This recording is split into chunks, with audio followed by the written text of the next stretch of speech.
কিন্তু প্রিয় ভাই বোনেরা, বাংলাদেশ যখনই গণতন্ত্রের পথে যাত্রা শুরু করে কিছু মহলের সেটি পছন্দ নয়, এবং সেই সকল মহল যারা চায় না বাংলাদেশের মানুষ তার ভাগ্য পরিবর্তনের জন্য পরিশ্রম শুরু করুক, যারা চায় না বাংলাদেশ পৃথিবীর সাথে পাল্লা দিয়ে সামনে এগিয়ে যাক, সেই মহল ষড়যন্ত্র শুরু করে অতীতের মতন।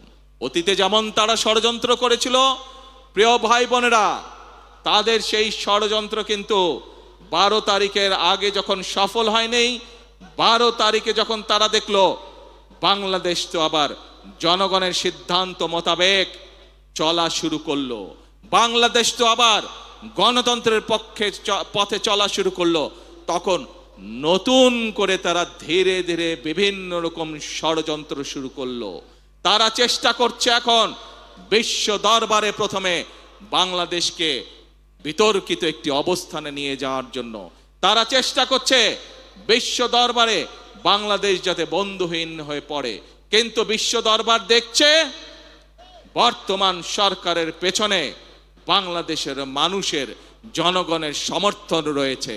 বিশ্ব দরবার দেখছে বর্তমানে বাংলাদেশের যে সরকার, এই সরকার জনগণ দ্বারা গঠিত সরকার। বিশ্ব দরবার দেখছে বর্তমান যে বাংলাদেশ পরিচালিত হচ্ছে যেই সরকার দ্বারা, যেই সংসদ দ্বারা, এই সংসদ, এই সরকার জনগণের দ্বারা গঠিত সংসদ, জনগণের দ্বারা গঠিত সরকার। সেজন্যই বিশ্ব দরবার তাদের কথায় কর্ণপাত করছে না, বরং